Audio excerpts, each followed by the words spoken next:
Are you looking to buy a Tesla? Well, you're not alone. Teslas and electric cars in general are getting more and more popular each day. In 2021, Tesla sold nearly 1 million vehicles, and with 2 new factories about to start deliveries, 2022 is expected to be an even more impressive year for Tesla deliveries.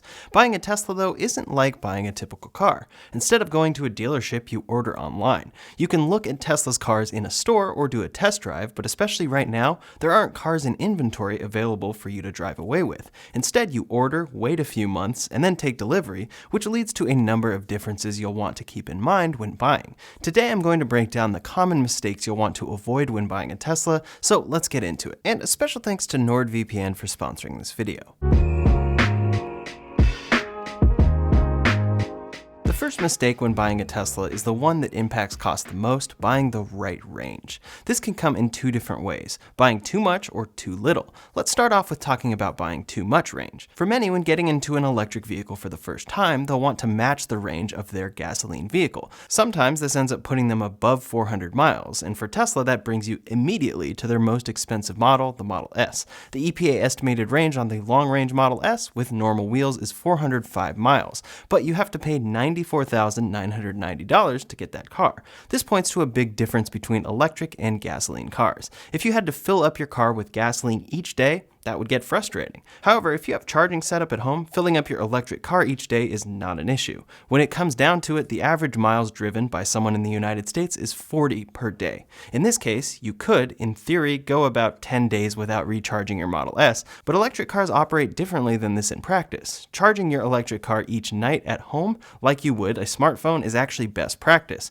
so it will be very rare when you actually need to utilize all 405 EPA miles on your Model S. Ultimately, buying less range can work out just fine, and as you'll see, you'll bring down the cost of your Tesla purchase significantly by doing so. The Model S offers a lot more upgrade than simply range, but if you're looking for a solid electric car, Tesla's cheapest standard range Model 3 is over half the cost of a Model S. If you're a road trip warrior, or you're someone who takes that one road trip per year and uses that as the reason that you need more range than an EV offers, that's where Tesla's supercharger network comes into play. Even with their lowest range cars, you can make most road trips stopping to charge quickly at their supercharger stations across the country and worldwide. It typically takes about the same time it would take you to get out, get gas, get food, and use the restroom, but sometimes could add a little time to your road trip. Ultimately though, in my experience, I found supercharging to be fun and only get frustrating if you're driving 14 plus hours in a day.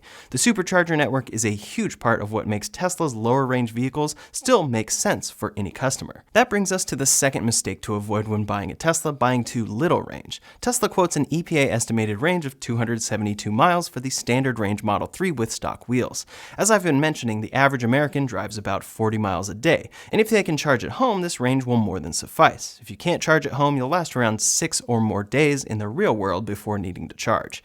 You can even complete most road trips on that range with their supercharger network. For myself this weekend, I'm actually driving to Las Vegas from LA in our standard range Model 3 for a gig. I plan to charge up to 100% before leaving, and then I know that there will be plenty of charging options along my route. Technically, if I map this out, it's a 253-mile drive for me. If the standard range Model 3 gets 272 miles of range, I can make it without charging, right? Well, unfortunately, probably not. In the right conditions, you can achieve an EPA range, but most people don't drive in those conditions. Most people drive faster than what the EPA tests for and use more climate controls, which use up some of the battery as well. So I'm definitely planning to charge on my route, and that's why it's important to ensure that you don't make the mistake of buying too little range. EPA range is the standard, but it's just not realistic in most scenarios. So I'm expecting more like 220 to 250 miles of range on my Model 3 in the real world this weekend. My Model Y, with a 330-mile range as quoted by Tesla now, can get well below 300 on a road trip. So if you're someone who regularly needs to drive over 250 miles or so, you'll definitely want to upgrade to Tesla's longer range options. Maybe a long range Model Y or long range Model 3, getting 330 EPA miles and 358 EPA miles respectively. Inside EVs has done some great testing with EVs charged to 100% and driving 70 miles per hour the whole way. For the 2021 Tesla Model 3 long range all-wheel drive, they achieved a range of 310 miles instead of the 353 Tesla quoted at the time.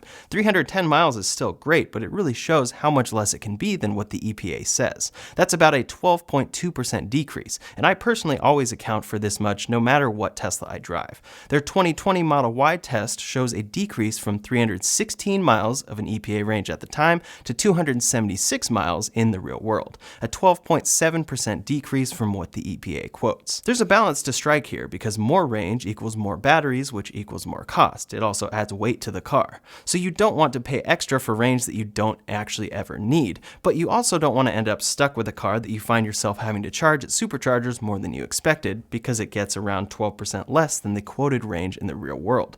The third mistake to avoid when buying a Tesla relates to range, and that's buying the wrong wheels. For me, I want to do whatever I can within reason to get the most range out of my car. This ultimately is achieved with better efficiency that results in less charging and a cheaper cost of operation.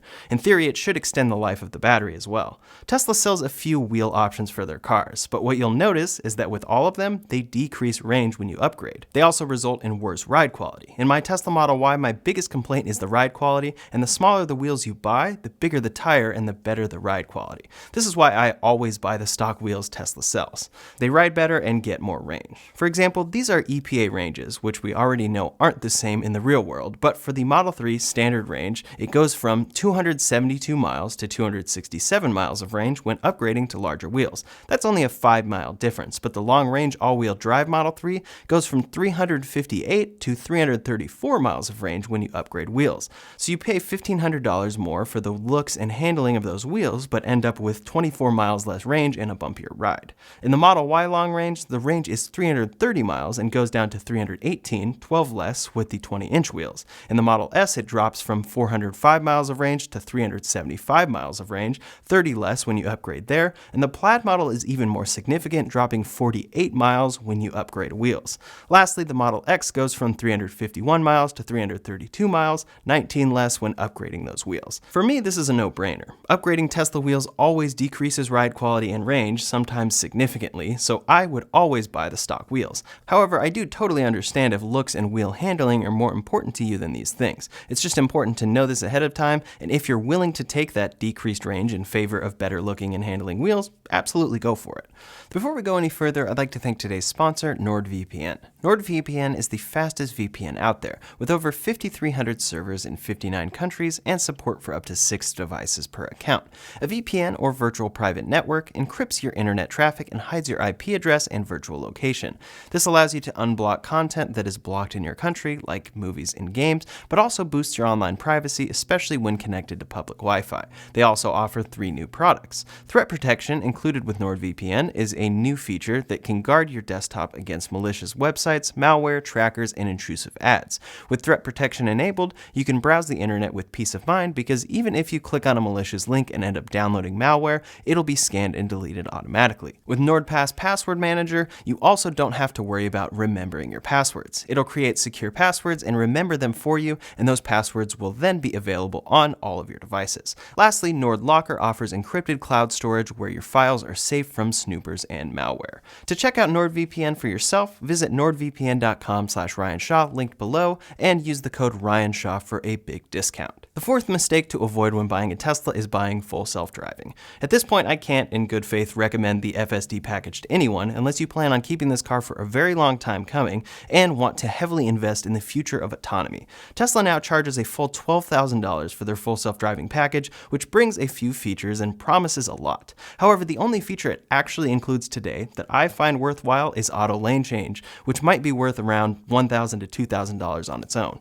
Tesla includes standard autopilot in all of their vehicles by default, and that includes adaptive cruise control and auto steer, which can keep you centered in your lane for long periods of time. So to get those features, you don't need to upgrade anything. Basic included autopilot is extremely useful on road trips, and I've found it to be plenty. Auto lane change does work great with this, so you don't have to exit autopilot to change lanes and then re-enter, but it's not worth $12,000. Tesla charges so much for FSD because they are hard at work on their full self-driving beta, which ultimately will bring features where the car can drive for you in any situations.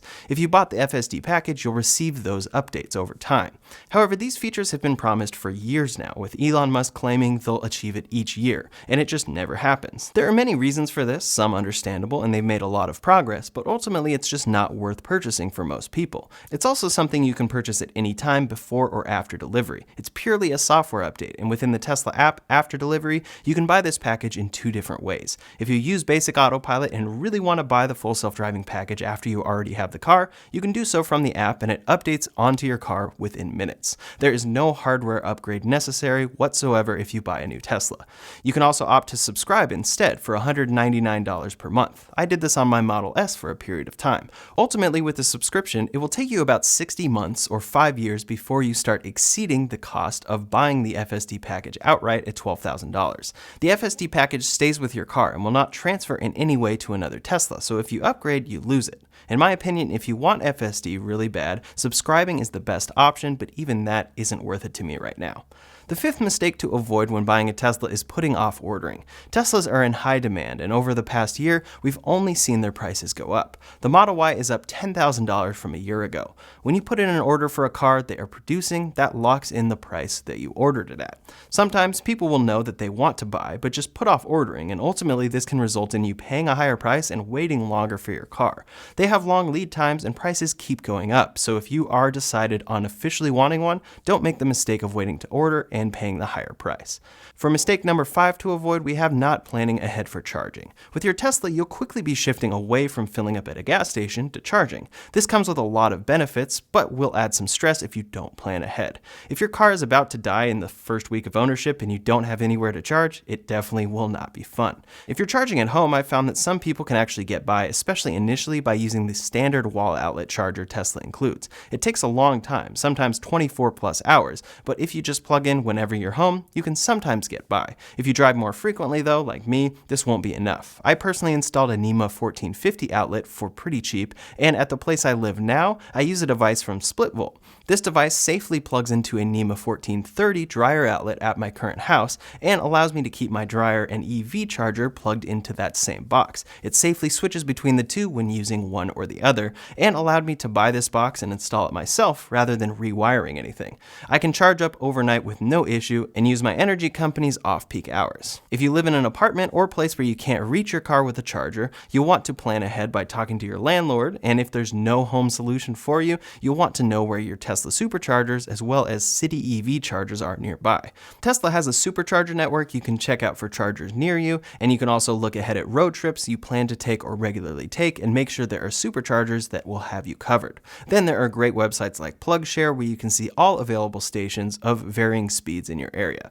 Having a plan ahead of time will ensure a smooth transition to an EV, and you'll quickly see how much more convenient it can really be. Mistake number 6 to avoid is buying a performance model simply because it's available. Tesla's most popular models and configurations are unavailable for a reason. The performance models offer better performance specs and include some performance upgrades and cost more for them, resulting in shorter lead times. For example, if you configure a base Model Y, Tesla estimates a December delivery. A performance model will come next month. That's an 8-month difference and could lead some who just need or want a Tesla immediately to upgrade simply for the earlier delivery date. If the performance model is what you want and you want larger wheels, performance brakes, lowered suspension, spoiler, and stiffer suspension, then absolutely go for it. But if those aren't important to you, you'll probably find quickly that you got your car sooner, but the suspension is stiffer, the car rides lower than a typical SUV, and your range is 27 miles less than it could have been if you waited until December. You also will have paid $5,000 more. That $5,000 is worth it for the upgrades it provides, but not for everyone, so don't make the mistake of simply upgrading to get your car faster. Mistake number 7 is avoiding the white seats that you want. Tesla sells a black or white interior in the Model 3 and Y. They also offer an additional cream option in the Model S or X. In my opinion, the white interior is the best option on all of these cars. It just looks really great, and I especially think it shines in the Model S and X. The Model Y I have on order is with white seats, and this may surprise some since white seats should require much more maintenance. Of course, there's no way around it. White will show more dirt than black seats, but Tesla's white interiors hold up really well. You'll find some horror stories online about jeans staining them and such, but the overwhelming experience for owners is that if you clean them with some sort of regularity, they are easy to maintain. Then if they end up stained, there are products that can easily get it off. There are full articles about all the ways the white seats are better than black and how to properly maintain them. Some benefits of the white interior are that it brightens the interior, they're easy to clean, they resist stains, and they stay cooler than white seats. They also look a lot cooler. So if you like the look of the white interior in a Tesla, but you don't want to go for it due to staining, don't make a mistake. They'll require a little more maintenance, but won't be an issue like many think. Get the seats that you want in your car. I will say personally though, I haven't experienced the white seats on one of my own cars, so I'll have to let you know in a future video what my experience is once I get that new Model Y. The eighth mistake to avoid when buying a Tesla is not checking for available EV credits. Depending on your state or country, there are various EV rebates or credits you could receive.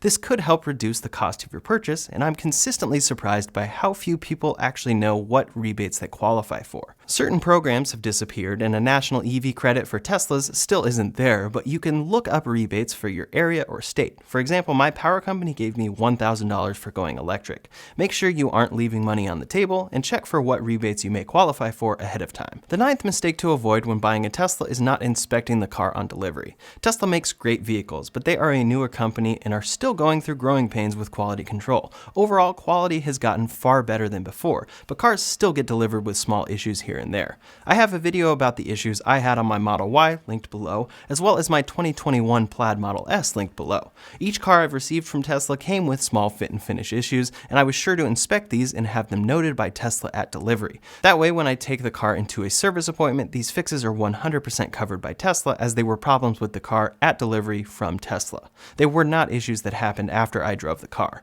Sometimes it's easy to get caught up in the excitement of buying a Tesla and not give it a full look over, but that would be a mistake. You want to ensure that the car is in perfect condition before you leave your delivery center. The 10th mistake to avoid when buying a Tesla is not shopping around for insurance or having the right coverage. Some insurance companies charge incredibly high to insure a Tesla in particular, which is why Tesla offers their own insurance in a few states. Before you take delivery, shop around for the best insurance options, and don't just assume that whoever you're currently with will give you the best rate. Insurance companies often charge a specific premium for a Tesla. Then when you have insurance, you want to make sure you have the right coverage. Make sure you have full coverage for what you truly need in an accident. When I first got my Model Y, within a couple weeks, my windshield was hit with a rock and cracked. That repair ended up costing $1,337.85, and my cost was $1,000. If I had taken better care to have the right coverage for this situation, I could have saved a lot then. Lastly, mistake number 11 to avoid when buying a Tesla is not planning ahead for accessories. There are a lot of accessories that can greatly improve your experience as a Tesla owner, and a few of them that are essential are a screen protector and all-weather floor mats.